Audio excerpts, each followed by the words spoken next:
afternoon, everyone. In today's podcast session by the Literature Times, we have Fatema Yasmin, ma'am, author of Call of Future. So, welcome, ma'am. Thank you very much for giving me opportunity to talk about my novel. Thank you, ma'am. Ma'am, can you give a brief introduction about yourself? Yeah, I am a healthcare professional. Actually, I'm a healthcare leader and I worked long time as university faculty. And if I talk about my passion, then writing is my only passion. And I love to write in different genres. And besides this, I am a social activist and I am an author and journalist too. I write in different genres, and recently I received an award that is the Legacy of Literature Award for my debut novel, Call of Future. I want to show my book to all of you. I believe you would love to read the book. That's in short about me. Thank you. So, ma'am, Call of Future explores time travel through a retro casual lens. What inspired you to explore this concept in your debut novel? As I said, that I love to read. So, being a science student, and I always try to know what is coming up next in and recent development and recent research activities regarding science. So, from these things, it shaped my mind of for writing a book based on science fiction. And here I used a theory that is retrocausal theory, which is from quantum physics. And because I wanted to show that retrocausal theory means future can influence the past, not only the other way around.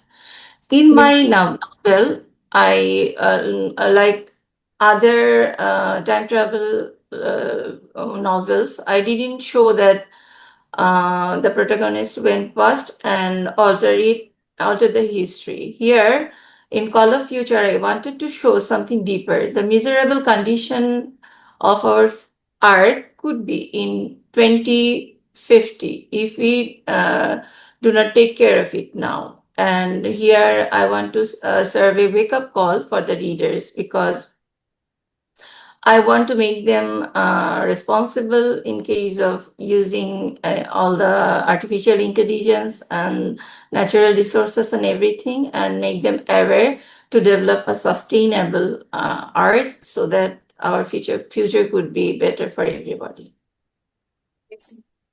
And the novel presents a bleak future in 2050. How close do you think we are to that reality today? I'm very much optimistic, so I don't think that we are going to see that bleak future. But another thing is that the way we see all around us, that everywhere there is um, wars, natural calamities, wildfires, floods, and everywhere. So, if all these are, I think all these are the reckless use of science and our ethical misuse, probably I should say. So we must pursue in a careful and responsible way, and we should use these for the benefit of humankind. Keeping these things in our mind, we should use all the technological advancement and everything. We are already moving very close to the reality, actually, if we do not use this in such a way. And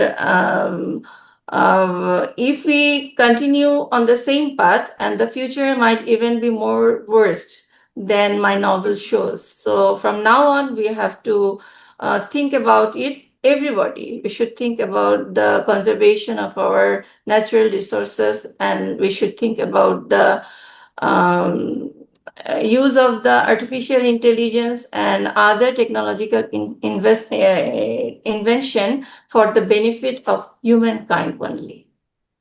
Yes. And you introduced six generations of scientists. How did you conceptualize this evolution and their role across time? Actually, it is from my imagination. So I created six generation of scientists to show how knowledge and responsibility travel across time. We Yes. cannot confine it in our own real time. It travels across times. So each generation reflects both progress and mistakes of humanity. Some continue the research with hope, while others fall into greed or corruption. Together, they show how science can be a tool for survival or destruction, depending on who controls it, actually. Their evolution also mirrors the struggle of society moving forward, but often carrying the same conflicts from the past too. Yes. How do you balance scientific theory with emotional storytelling in this narrative, ma'am? I believe science is not inseparable from human life. So I try to keep science connected to people's lives. Even when I use complex ideas, I explain them through the characters' emotions, choice, and relationships in such a way that make the reader related to their real life. So this way, readers do not feel they are only reading about something serious issues or theories. They also feel the human side of science, and in such a way that it is their part of life. So I present it in such a way.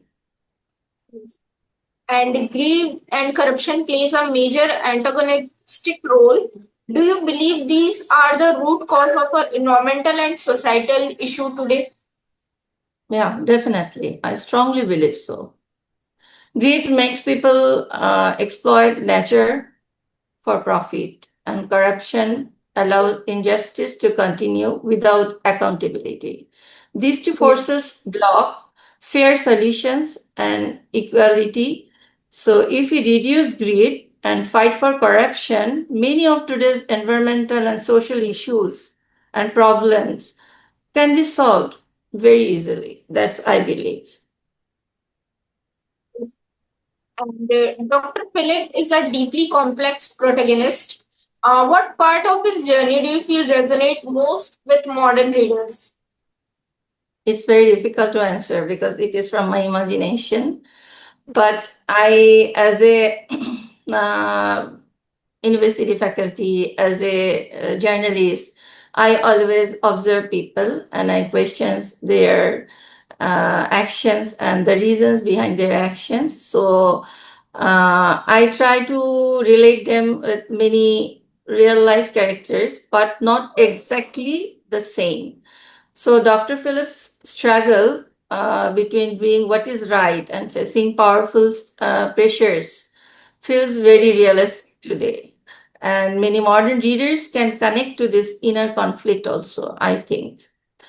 And also his courage to question authority is what I feel that is needed for nowadays to alter the changes that is happening, or to make a good environment for everybody, an equal environment for everybody. Can you tell us more about the sixth generation scientist and her significance, both romantically and symbolically? Actually, romance is part of life, same like science. So we cannot ignore this. And sometimes, if I present anything serious, and reader will get bored, so I always try to make it lighter, and by relating different things related to their life, emotions, romance, everything. So same like the way sixth generation scientists here represent hope for the future, and romantically, she brings warmth and balance to Philip's lonely journey. And it is difficult to do any important task and alone. So she's a company, and in during dark time, she helps with her love and compassion. So it gives a symbolically also it gives a positive vibe in our hope for good future. And she reminds us that the future is still alive and we can change if we choose wisely. Yes, ma'am. And were any of the character inspired by real people or event in your life? I mentioned it earlier that yes, some characters, but not exactly the way I presented. I encountered many characters. As a HR expert, I always looked at people's behavior and why they are behaving so, and the psychological aspects of doing that behavior. So all these things unknowingly shaped up my ideas, and some characters were shaped by people I met in my real life, and I saw courage, sacrifice, and sometimes I saw betrayal in some of them. These real experiences help me create characters that feel human with strength and weakness too. Yes, ma'am. And how did you develop the emotional depth needed for the romantic subplot in the midst of science fiction thriller? Actually, I believe that the most scientific or dangerous situation, humans still feel love, loss, pain, and emotions. And by adding small, heartfelt moments and romance and feelings for even our parents, for our country, for something I love, and for something I didn't actually, I'm apart from something, that pain also giving one sort of emotions. So, all inseparable things that we cannot ignore from our life, I connected those in my story in a careful way so that people accept those in such a way that it is related to their heart or related to Yes. them. They can relate themselves with it. And you came from the background in teaching, HR, and journalism. How did this field influence your approach to fictional writing? A very good question. Teaching gave me discipline and ability to explain complex ideas very simply because I am used to explain this to my students. So Yes. long time these habits develop this quality. And HR, as I said, that I observe people and I question their activities, and being journalism, and this gave me a curiosity and courage to ask hard questions.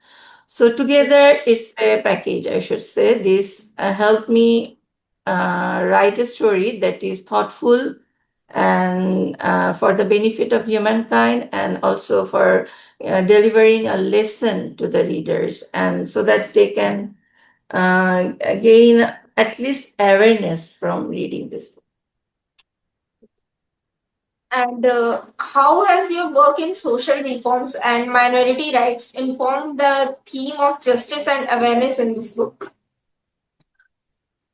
I am operating a foundation and I work for minority rights. Yes. And as the chairman of that foundation, I observe that nowadays minority rights, marginalized people actually, they are suffering due to powerful exercise of power, and because they are not getting resources, and resources are not shared equally nowadays, we see actually. So the experience shaped my novel's theme of justice and inequality and awareness to work for the minority right. And I wanted to give the message that science and progress must serve the entire humanity, not just a few powerful groups. That is the main message I want to deliver through these books. Yes, ma'am. And writing a novel with such large scope must have been challenging. What kept you going throughout the process? Yes, it is challenging, truly, I should say, because maintaining other professions and then writing is challenging, and maintaining family life also is another thing.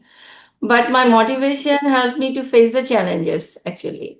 That through my writing, I will be able to disseminate the idea that science should be used for the benefit of greater humankind, and it should be used ethically and carefully. This is the message I want to spread in the society, and also I want everybody to understand the intensifying importance of this message actually.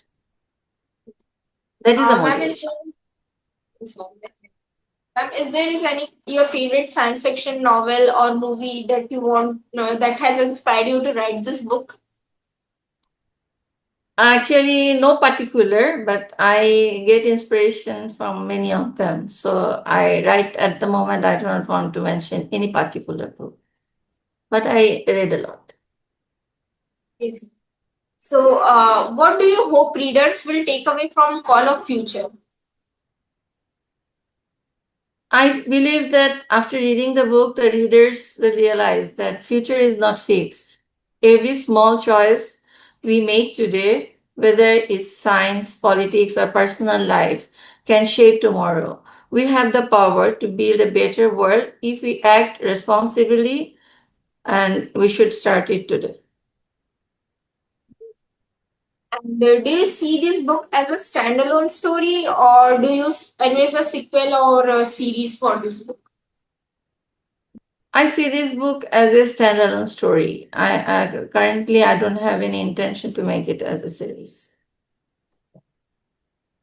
And do you plan to write another different story or in different genre? Yeah, I'm writing. Currently I'm writing a book on feminism. Okay. Can you give us a brief about that upcoming book? Yeah, it's about the dilemma of women, and it's their suffering, and their suffering starts from their childhood, I should say. All are not blessed. Many of them are struggling to maintain their work life as well as their family life. Many of them are struggling for not getting their rights, and many of them are depriving from the work field also. So all these things in a story, I will try to portray it in my book. Okay. And if you could send one message to the world today from the year 2050 through Dr. Philip's voice, what would it be? I should say that act now, don't wait for tomorrow to fix what you can change today. So the future is already calling you, and listen before it's too late. So we should start tomorrow, and this is a calling, wake up call, I should say. It's really an amazing answer. So, thank you so much, ma'am, for joining me in today's podcast session. It was really inspiring and really thrilling for me to get to know about this book. It was an amazing experience. Thanks. Thank you so much. And all of you behind the scene also, behind the screen also. And again, once again, I want to show my debut novel. And I believe you will read the book and try to understand that we have to work hard to make our environment sustainable and to help the minority people so that we can develop a world that is equal for everybody. Thank you so much. Yeah. Thank you, ma'am. So,